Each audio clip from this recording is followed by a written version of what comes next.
सकल हिंदू समाजाकडून एक मोठा मोर्चा सासवडहून कोंडव्याच्या दिशेने निघालेला आहे। मात्र त्या मोर्चेला बोधो घाटात पोलिसांनी अडवलेला आहे। आपल्यासोबत आमदार गोपीचंद पडळकर आहेत। पडळकरजी, हा मोर्चा का काढण्यात आलाय, काय कारण आहेत आणि पोलिसांनी काय अडवलंय तुम्हाला इथं? पोलिसांनी यासाठी अडवलंय की ते आम्हाला कोंडव्याकडे जाऊ देत नाहीत। त्यांचं म्हणणं आहे की कायदा आणि सुव्यवस्थेचा प्रश्न निर्माण होईल। मोर्चा यासाठी काढला होता की इथं आपल्या कानिमनाथाचं मंदिर आहे, या परिसरामध्ये कोंडव्यातून येऊन लोक उड्यावरती नमाज पठण करणं, उड्यावरती इफ्तार पार्ट्या करणं, उड्यावरती 4-8 दिवसाला मटणाच्या पार्ट्या करणं असे उद्योग सुरू आहेत। जमीन ताब्यात घेणं, जमिनीवरती ताबा टाकणं, सरकारी जमिनीमध्ये, खाजगी जमिनीमध्ये असे प्रकार सुरू आहेत। या घाटातून जाताना येताना सुद्धा लोकांना भीती वाटते। रात्री अपरात्री लोक तिकडचा घाट जरी बंद असला तर इकडून कोणी प्रवास करत नाही। या सगळ्या बाबीच्या मध्ये आणि भिवरी गावातील 7-8 लोकांना जेलमध्ये टाकलं होतं 7-8 दिवस चुकीच्या पद्धतीनं कारवाई करून। यासाठी आज आम्ही मोर्चा काढला होता। आता पोलीस प्रशासनानं आमच्या मागण्या मान्य केल्या। ज्यांनी हे कृत्य केलं त्यांचा व्हिडिओ दिला होता, शेकडो पोरं आहेत आणि ते सातत्यानं स्टेटस ठेवतात, आमचं काय केलं वाकडं। दहशत माजवतात, कोण आहे ते दहशत माजवणारे? हे पुण्यातले जिहादी प्रवृत्तीचे लोक आहेत, कोंडव्यातले। आज पोलिसांनी त्यांच्यावरती FIR गुन्हा दाखल केला। आताच 5 मिनिटापूर्वी आम्हाला त्यांनी FIR कॉपी दिली, नंबर 1।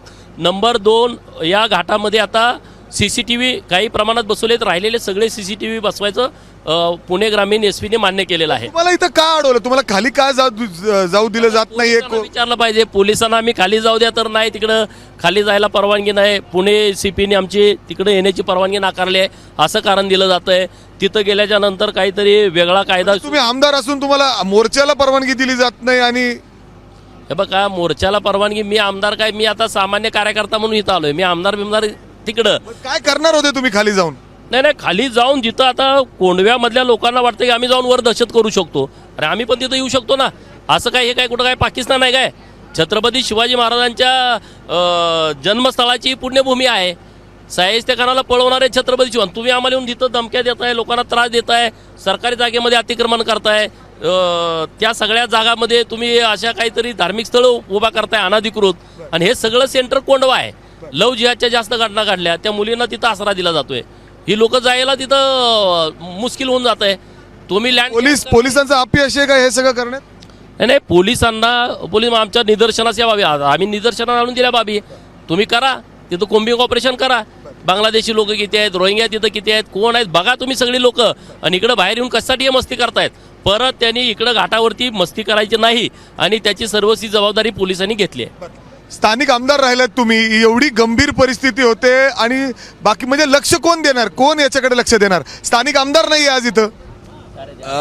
स्थानिक आमदारांच्या बाबतीत मी बोलणार नाही, परंतु आज जर बघितलं दादांनी गोपीचंद पडळकर साहेबांनी सांगितल्याप्रमाणे आपल्या घरामध्ये जर अतिक्रमण होतंय त्याचा त्रास आमच्या भिवरीकरांना, सर्वसामान्य शेतकऱ्याला आणि इथल्या तरुणांना काय होतोय हे कळावं, याच्यासाठी आम्ही कोंडव्यापर्यंत जाणार होतो। तिथे हनुमान चालिसाचं पठण करणार होतो, कारण दुसऱ्यांना त्रास देणं सोपं असतं, पण ज्यावेळेस स्वतःच्या घरावरती येतं त्यावेळेस काय परिस्थिती होते हे कळावं, हीच आमची भावना त्या ठिकाणी होते। खऱ्या अर्थाने जर बघायला गेलं दुर्दैव आहे, हे मोठ्या प्रमाणावरती अतिक्रमणाच्या घटना घडत आहेत आणि ह्या रोखण्यासाठीच आज गोपीचंद पडळकर साहेब, धवलजी, अतिक्रमण कोण करते नक्की? अनेक मंडळी त्या ठिकाणी येत आहेत। आपण जर बघितलं पोलिसांनी त्या ठिकाणी रेखी केली आणि ज्यावेळेस पोलिसांनी FIR दाखल केली त्या शेतामध्ये अनेक दारूच्या बाटल्या, म्हणजे नुसती मटणांची हाडं नाही सापडली तर दारूच्या बाटल्याही सापडल्या। मला सांगा, दारूच्या बाटल्या सापडणाऱ्या झालेलं हे सगळं कधी झालं? सातत्यानं चालू आहे, सातत्यानं। आता तुम्ही मुख्यमंत्र्यांना काय मागे करा, कारण गृह खातं त्यांच्याकडे आहे, एका अर्थाने पोलीस कुठेतरी कमी पडतायत का या सगळ्या गोष्टीला? का माननीय मुख्यमंत्री महोदयांच्या कानावरती हा विषय गेला म्हणून तर हा विषय FIR पर्यंत आला आहे। रात्री माननीय मुख्यमंत्री महोदयांचा या विषयावरती फोन पण आला होता की नेमकी काय परिस्थिती, तर त्यांच्या कानावरती सगळ्या बाबी घातलेल्या आहेत, त्यांनी प्रशासनाला सक्त सूचना दिलेल्या आहेत, म्हणून आज या सगळ्या कारवाई करायला प्रशासन तयार झालंय। आता तुम्ही इथं काय करणार आहात आणि त्याच्यानंतर तुमचं हे आंदोलन संपणार आहे का? थोडा वेळ थांबा ना तुम्ही, 2 मिनिटं तुम्ही थांबा की तुम्ही असल्याशिवाय कसं होणार आहे? नाही, पण तुमचं काय पुढे आंदोलनाची तयारी का पोलिसांनी थांबवलंय म्हणून मागे घेता? हे सांगते तसं आता कळूयात। अर्थात जर आपण बघितलं तर खूप मोठ्या संख्येने सकल हिंदू समाजातील हे सगळे बांधव इथं जमलेले आहेत। पोलिसांनी त्यांना सांगितलेलं आहे थांबायला, मात्र आपण बघतोय गोपीचंद पडळकर असेल आणि त्याचबरोबर माजी आमदार असतील जगताप, ते देखील या ठिकाणी आहेत आणि या बोबडो घाटात यांना अडवण्यात आलेलं आहे। कडेकोट पोलीस बंदोबस्त या ठिकाणी आहे।